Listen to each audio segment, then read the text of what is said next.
El Antiguo Testamento, sección 1. Capítulo 1. Creación y caída de los ángeles. Primeramente he visto levantarse delante de mi vista un espacio inmenso lleno de luz y dentro de ese espacio de luz, muy arriba, como un globo resplandeciente cual un sol, y en él sentí que estaba la ciudad de la Trinidad. Yo la llamo, a mí misma, la armonía, la concordancia. Y vi salir de allí virtud y poder. De pronto aparecieron debajo del globo resplandeciente coros luminosos, anillos, círculos trabados entre sí, de espíritus maravillosamente esplendorosos, fuertes, de admirable hermosura. Este nuevo mundo de resplandores se levantó y quedó como un sol de luz debajo de aquel otro sol más levantado y primero. Al principio estos coros de espíritus se movían como impulsados por la fuerza del amor que provenía del sol más elevado. De pronto he visto una parte de todos estos coros permanecer inmóviles, mirándose a sí mismos, contemplando su propia belleza. Concibieron contento propio, miraron toda belleza en sí mismos, se contemplaron a sí mismos, estaban en sí mismos. Al principio estaban todos en más altas esferas, moviéndose como fuera de sí mismos. Ahora, una parte de ellos, permanecía quieta, mirándose a sí misma. En el mismo momento he visto a toda esta parte de los espíritus luminosos precipitarse y oscurecerse, y a los demás coros de ángeles arremeter contra ellos y llenar sus claros. Los círculos quedaron entonces más reducidos. No he visto, sin embargo, que estos espíritus buenos saliesen del círculo del cuadro general para perseguirlos. Aquellos, los rebeldes, que quedaron silenciosos, abismados en sí mismos, se precipitaron, y los que no se habían detenido en sí mismos llenaron los vacíos de los caídos. Todo esto sucedió en un breve momento. Cuando estos espíritus cayeron he visto aparecer debajo un globo de tinieblas cual si fuese el lugar de su nueva morada, y supe que habían caído allí en forma involuntaria e impaciente. El espacio que ahora los encerraba, allí abajo, era mucho más pequeño del que habían tenido arriba, de modo que me pareció que estaban estrechados y angustiados, y no libres como antes. Desde que siendo niña hube visto esta caída, estaba yo temerosa día y noche de su acción maléfica y siempre pensé que debían ellos dañar mucho a la tierra. Están siempre en torno de ella, bien que ellos no tienen cuerpo.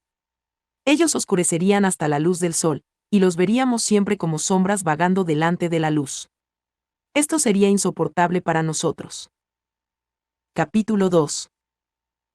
Creación de la tierra. Enseguida de la caída de los ángeles, vi que los espíritus de los coros luminosos se humillaron delante de la divinidad, protestaron su misión y pidieron que hiciera la divinidad reparar y llenar los vacíos que se habían producido. Entonces vi como un movimiento y un obrar en la luz de la divinidad, que hasta entonces había quedado inmóvil, y que había esperado, como yo lo sentí en mi interior, esa petición de los ángeles. Después de esta acción de los ángeles estuve persuadida que ellos debían permanecer firmes y no podían ya caer. Se me dio a entender, sin embargo, que era decisión y decreto de Dios, por causa de la caída de los ángeles, que debía haber lucha y guerra mientras no se llenasen los coros de los ángeles caídos. Este tiempo se me representó en el espíritu como muy largo y como imposible. Esta lucha debía producirse en la tierra, y no en los cielos, donde no debía haber más lucha, ya que la divinidad lo había afirmado en su estabilidad. Después de la persuasión no pude tener compasión con el diablo, pues supe que él cayó por la fuerza de su propia mala voluntad. Tampoco puedo tener enojo contra Adán, siento, en cambio, mucha compasión hacia él, pues pienso que ya estaba todo previsto. Inmediatamente luego de la súplica de los ángeles fieles y después del movimiento en la divinidad, apareció un mundo, un globo oscuro al lado del globo de las tinieblas que se había formado debajo del sol luminoso de la divinidad. Este globo estaba a la derecha y no lejos del globo anterior. Entonces fijé mi atención sobre el globo oscuro que estaba a la derecha de la esfera tenebrosa, y he visto un movimiento dentro de él, como si creciese por momentos. Aparecieron puntos luminosos en la masa oscura y la rodearon como bandas luminosas. Luego se vieron lugares más claros, y apartáronse estas bandas de tierra de las aguas que la rodeaban. Después vi en los lugares más claros un movimiento, como algo viviente que rebullía en ellos. Sobre la superficie de la tierra vi crecer hierbas y aparecer plantas, y en medio de ellas, seres vivientes que se movían. Me parecía, como era todavía niña, que las plantas se movían. Hasta este momento todo había sido gris y ahora se esclarecía al ver como una salida de sol. Parecía ese mundo como es la mañana sobre la tierra, que todo despierta del sueño. Todo lo demás que había visto antes desapareció de mi vista. El cielo estaba azul y el sol recorría su camino. Vi una parte del mundo iluminada por él, y tan brillante y agradable, que pensé, esto es el paraíso. A medida que en la tierra oscura se iban cambiando las cosas, yo veía algo que salía del altísimo círculo de la divinidad. Me parecía, al ver subir el sol desde el horizonte, como cuando todo renace al amanecer. Era la primera mañana del mundo. Con todo, no presenciaba esto ningún ser humano. Las cosas permanecían como si siempre hubiesen estado así. Todo estaba aún en la inocencia de la primitiva creación. Conforme subía el sol en el horizonte, yo veía que también las plantas y los árboles crecían elevándose a mayor altura. Las aguas me parecían más claras y santificadas, los colores más puros y luminosos. Todo era indeciblemente agradable. No hay ninguna comparación ahora de cómo estaba la creación entonces. Las plantas, las flores y los árboles tenían otras figuras. Las cosas de ahora son, en su comparación, como achaparradas y estropeadas. Todo está hoy como reseco y agostado. A menudo, cuando veo frutas y plantas en nuestro jardín, y luego veo los mismos, en visión, en los países calurosos del sur, completamente distintos en tamaño, hermosura y en sabor. Por ejemplo, los duraznos, pienso para mí, lo que son nuestras frutas en comparación con las frutas de los países del sur, así son estas frutas del sur comparadas con las frutas del paraíso terrenal. He visto allí rosas blancas y rojas, y pensé entre mí, estas significan la pasión de Cristo y la redención. También he visto palmeras y árboles muy espaciosos que daban sombra como una techumbre. Antes que viera el sol, todo me parecía más pequeño y reducido, después, más grande, y, finalmente, grande del todo. Los árboles no estaban muy cerca uno de otro. Veía de cada planta, al menos de las más grandes, solo un ejemplar, y las veía separadas cual si pertenecieran a un vivero, plantadas según su clase. Todo lo demás estaba verde y tan puro, incorrupto y ordenado que ni remotamente se podía pensar en un ordenamiento humano. Yo pensaba, como está todo tan bello y ordenado, y no hay aquí hombre alguno. Aún no hay pecado, por eso no hay aquí nada manchado ni corrupto. Todo es aquí santo y saludable, nada ha sido remendado o compuesto, todo es limpio, puro e incontaminado. Las praderas tenían elevaciones insensibles cubiertas de vegetación y de verdor. En el medio se veía una fuente, de la cual salían ríos en todas direcciones y algunos volvían a su origen. En este agua vi por primera vez movimiento y seres vivientes. Después vi animales entre las plantas y arbustos, parecía que despertaran del sueño mirando a través de las hierbas y plantas. Estos animales no eran ariscos y eran muy diferentes a los actuales. Si los comparo con los animales de ahora, aquellos me parecían como hombres. Eran inocentes, puros, nobles, muy ágiles, llenos de contento y muy mansos. No puedo expresar con palabras cómo eran entonces estos animales. La mayoría de ellos me eran desconocidos. No veía allí ninguno igual a los de ahora. He visto elefantes, ciervos, camellos y especialmente el unicornio, que vi después también en el arca de Noé. Era allí de modo particular manso y cariñoso. Era más corto que el caballo y tenía la cabeza más redondeada. No he visto entonces ningún mono, ni insectos, ni tampoco animal alguno repugnante o escuálido. He pensado siempre que estos animales surgieron después como castigo del pecado. He visto muchos pájaros y oía sus cantos tan agradables como en una alegre mañana. En cambio, no oía bramido de fieras ni vi aves de rapiña. El paraíso terrenal existe aún, pero le es del todo imposible al hombre el llegar hasta él. Lo he visto allá arriba en todo su esplendor, separado de la tierra oblicuamente, como lo está la esfera oscura de los ángeles caídos respecto del cielo. Capítulo 3. Adán y Eva. He visto que Adán no fue creado en el paraíso, sino en el lugar que más tarde fue Jerusalén. Lo he visto surgiendo, luminoso y blanco, de una pequeña elevación de tierra amarilla, como saliendo de un molde. El sol brillaba, y yo pensaba, cuando niña, que el sol con su brillo lo hacía brotar de la tierra. Era como nacido de la tierra, entonces virgen. Dios bendijo esta tierra y ella fue como su madre. Él no salió de repente de la tierra, tardó algún tiempo en aparecer. Estaba recostado sobre su parte izquierda, con el brazo sobre la cabeza, y parecía velado de una niebla fluorescente. Yo veía una figura en su costado derecho y estaba persuadida de que era Eva, la cual fue más tarde sacada de Adán en el paraíso por obra de Dios. Dios llamó a Adán y fue entonces como si la colina se abría y Adán surgía poco a poco del seno de ella. No había árboles en torno, sino solo pequeñas plantas floridas. He visto también que los animales salían uno a uno de la tierra y que se separaban luego las hembras. He visto que Adán fue llevado muy lejos de allí, a un jardín colocado en alto, el paraíso terrenal. Dios hizo desfilar a los animales ante él. Adán los nombraba y ellos le seguían y le hacían fiestas. Toda la creación servía a Adán antes del pecado.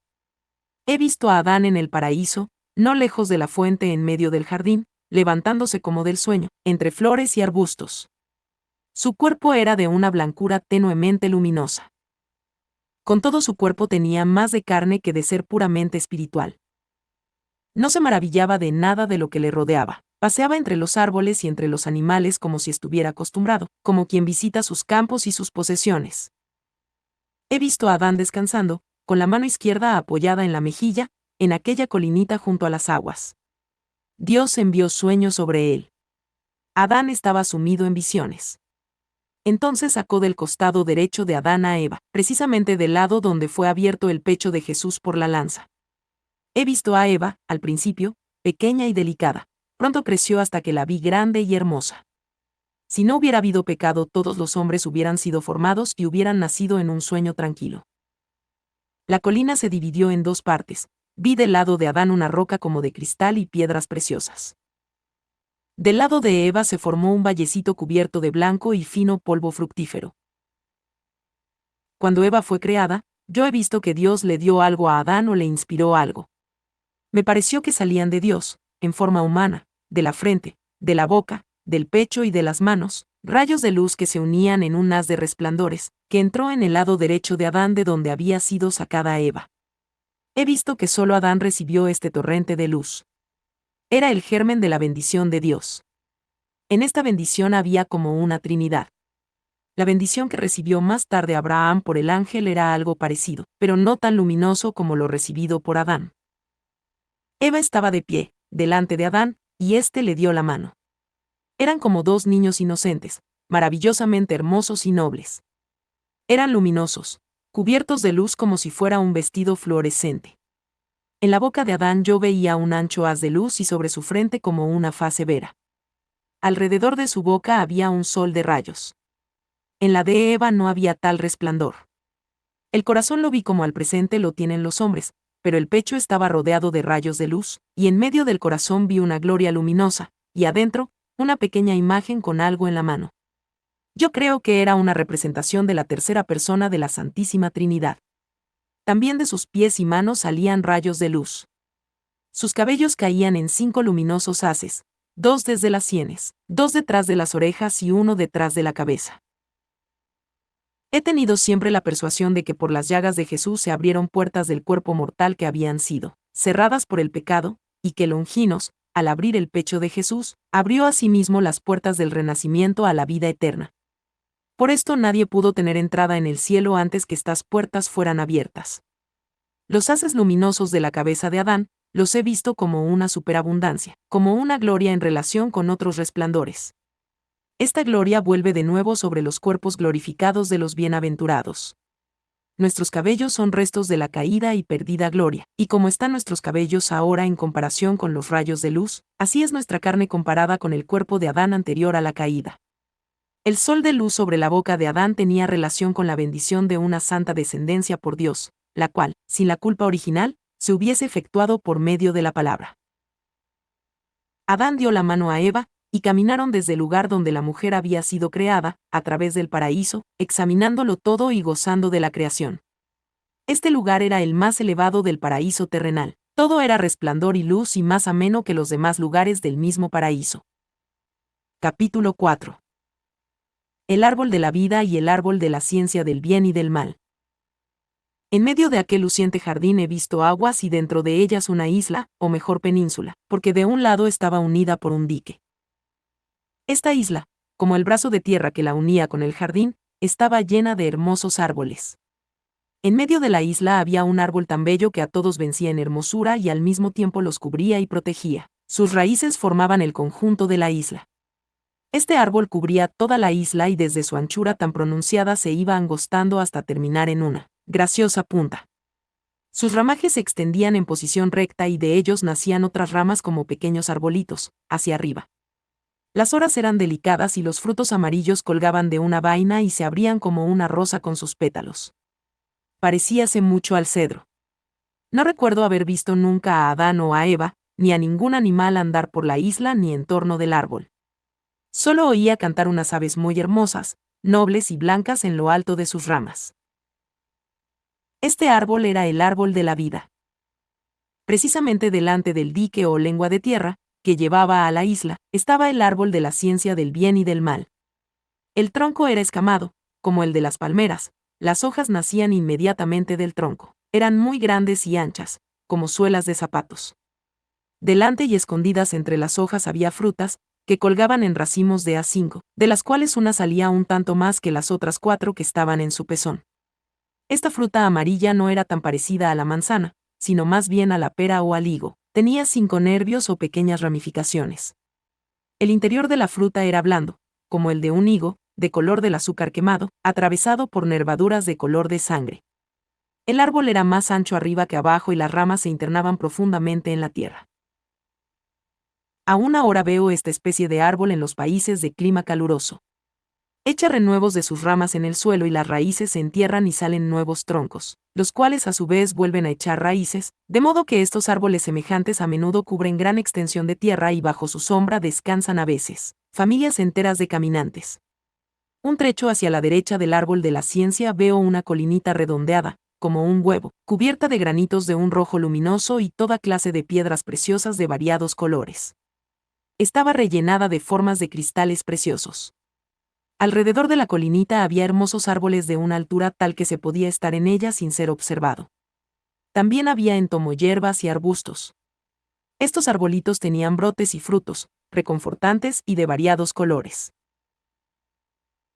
A corta distancia a la izquierda del árbol de la ciencia del bien y del mal, había una depresión, un pequeño valle, cubierto de un delicado polvo blanco como niebla, con flores blancas y estambres de frutos. Había variedad de plantas, pero eran más incoloras y más como polvitos que como frutos. Era como si los dos lugares tuviesen una relación íntima, cual si fuese la colinita tomada del valle o cual se tuviese que llenar el valle con la colinita. Eran como semilla y campo para sembrarla. Los dos lugares me parecieron sagrados. Los he visto resplandecer, especialmente la parte de la colinita. Entre estos lugares y el árbol de la ciencia había varios arbustos y pequeños arbolitos. Todo este conjunto y toda la naturaleza creada parecían transparentes, llenos de luz. Ambos lugares eran las moradas de nuestros primeros padres. El árbol de la ciencia estaba como una división entre ellos. Creo haber visto que Dios les señaló estos lugares después de la creación de Eva. En efecto, al principio no los veía yo frecuentemente juntos. Los veía sin deseos el uno del otro, se retiraba cada uno a su lugar de preferencia. Los animales eran indeciblemente nobles, cubiertos de un brillo tenue, y servían a nuestros primeros padres. Tenía cada uno su lugar de retiro, según su naturaleza y sus caminos, según sus clases. Todos los lugares de los diversos animales y sus clases tenían relación entre sí con un gran misterio de las leyes eternas que Dios había establecido en la creación. Capítulo 5. El pecado de nuestros primeros padres. He visto cómo Adán y Eva recorrían por primera vez el paraíso terrenal. Los animales le salían al encuentro y le servían y acompañaban. He visto que tenían más relación con Eva que con Adán. Me parecía que Eva tenía más que hacer con la tierra y con las criaturas de la naturaleza. Ella miraba más hacia abajo y en tomo suyo y se manifestaba más curiosa e investigadora. Adán era más silencioso y más dirigido hacia Dios, su creador, que hacia las criaturas. Entre todas las criaturas había una que, más que las otras, se había aficionado a Eva. Era un animalito indeciblemente agradable, amistoso y halagador. No conozco otro animal en la naturaleza que pueda ser comparado con él. Era completamente liso, delgado de cuerpo, parecía no tener huesos. Sus patitas traseras eran cortas y corría levantado sobre ellas. Tenía cola terminada en punta, que llegaba y arrastraba por el suelo, y arriba, cerca de la cabeza, tenía además dos pequeñas patitas muy cortas. La cabeza era redonda y de mirar prudente y mostraba a veces una lengüita muy movible. El color del vientre, del pecho y del cuello era blanco amarillento, y por encima, la parte superior, más oscuro, casi como una anguila. Su estatura, cuando estaba levantado, era como la de un niño de 10 años de edad. Estaba siempre en torno de Eva, y era tan halagador y salamero, tan movedizo e interesado en mostrarse y rodear a Eva, que éste encontraba gran placer en su compañía. Con todo, este animalito tenía para mí algo misteriosamente temible y aún lo tengo ahora así ante mis ojos. No he visto que ni Adán ni Eva lo tocasen. Había, en efecto, antes de la caída, un gran distanciamiento entre el hombre y los animales. Ni siquiera a los primeros hombres del mundo los he visto tocar a los animales, y aun cuando los animales eran mansos y más relacionados con los hombres, se conservaban los unos más alejados de los otros. Cuando Adán y Eva volvieron a aquel lugar resplandeciente, apareció una faz luminosa delante de ellos, como la de un hombre noble y severo, de blanca y luminosa cabellera, y me pareció que, indicándoles toda la naturaleza, se la entregaba y que algo, en cambio, les mandaba observar. Ellos no se mostraban cohibidos en su presencia y lo escuchaban sin mostrar temor alguno. Cuando este ser desapareció me pareció que quedaron aún más contentos, más dichosos, y que entendían más y encontraban mayor orden en todo lo que veían en la naturaleza. Sentían un gran deseo de agradecer, y este sentimiento era mayor en Adán que en Eva, que encontraba más contento en su dicha y miraba más a las cosas que al agradecimiento a Dios. Ella no estaba tan abismada en Dios como Adán, ella tenía más su alma en la naturaleza. Creo que pasearon por el paraíso terrenal 3 veces. He visto a Adán dando gracias y maravillándose de la belleza de la creación, sobre la colinita luminosa donde había estado sumergido en sueño y en visiones, por obra de Dios, cuando fue creada Eva y sacada de su costado. Adán estaba solo debajo de los árboles. He visto a Eva acercarse al árbol de la ciencia como si quisiese pasar de largo. El animalito aquel estaba de nuevo con ella y me pareció aún más halagador, salamero y movedizo. Eva estaba toda entusiasmada con el animalito y sentía gran gusto en estar en su compañía. El animal subió al árbol a una altura tal que su cabeza llegaba a la de Eva, se sostenía con los pies al árbol. Volvió la cabeza hacia Eva y habló. Dijo que si comían de la fruta del árbol serían libres y no más esclavos, y sabrían cómo sería la forma de su descendencia. Ellos sabían ya que tendrían descendencia, pero entendí que aún no sabían cómo Dios lo quería, y que si lo hubiesen sabido a pesar de ello hubiesen pecado, la redención no habría sido posible. Eva se mostraba cada vez más curiosa hacia las cosas que la serpiente le decía. Se produjo en ella algo que la sumió en oscuridad. Yo temblaba por ella. Miró ella hacia Adán, que estaba absorto debajo de los árboles. Ella lo llamó y él acudió a su llamado. Eva fue a su encuentro y luego retrocedió. Se notaba en ella una indecisión, una inquietud. Volviese como si quisiera pasar de largo el lugar del árbol, pero se acercó a él por el lado izquierdo y estuvo detrás de él cubierta por las hojas largas y caídas. El árbol era por arriba más ancho que por abajo y las hojas colgaban pesadamente hasta el suelo. Colgaba también en la parte donde se hallaba Eva una fruta de particular hermosura. Cuando Adán llegó al lugar, Eva lo tomó del brazo y señaló al animal que hablaba, y Adán escuchó también sus palabras. Al tomarle del brazo fue la primera vez que lo hacía. Adán no la tocó, y vi que había ya oscuridad en ella. He visto que la serpiente señaló la fruta, pero no se atrevió a arrancársela para Eva. Pero no bien Eva manifestó deseos de tener la fruta, entonces la serpiente la desgajó y se la alcanzó a Eva. Era la fruta más hermosa del medio de un como racimo de 5 frutas juntas que colgaban del árbol. He visto que Eva se acercó a Adán con la fruta y se la dio, puesto que sin el consentimiento de éste no se habría realizado la culpa y el pecado primero. He visto como que la fruta se pudría en las manos de Adán y que él veía figuras adentro. Parecía que ellos llegaban a saber lo que les convenía ignorar. La parte interna de la fruta estaba cruzada con venas color de sangre. He visto cómo se oscurecían, perdiendo el resplandor que los envolvía y sus rostros perdieron la serenidad. Parecióme que hasta el sol se retiraba. La serpiente bajó al punto del árbol y huyó sobre sus 4 patas. No vi comer la fruta, como se hace al presente, con la boca, pero la fruta desapareció de entre las manos. Entendí que Eva ya había pecado cuando la serpiente estaba en el árbol, puesto que la voluntad de Eva estaba ya con la serpiente. Supe entonces algo que no puedo ahora explicar debidamente. Era como si la serpiente fuese la figura y la representación exterior de la voluntad de Eva, como de un ser con el cual pudiesen ellos hacerlo y alcanzarlo todo. Dentro de esta voluntad, en figura, entró Satán. Por el gustar de la fruta prohibida no estaba aún completo el pecado, pero esta fruta de tal árbol, que echa sus ramas en la tierra y reproduce nuevas plantas de la misma especie, que hacen lo mismo luego al hincarse en el suelo, tiene en sí la significación de un trasplante y de una reproducción de su mismo poder, y esta reproducción es como un trasplante pecaminoso, apartado de Dios. De este modo se realizó, con la desobediencia y con el gustar de la fruta, la separación de la criatura de su Dios y la reproducción en sí y por sí, y el amor de sí, en la naturaleza humana.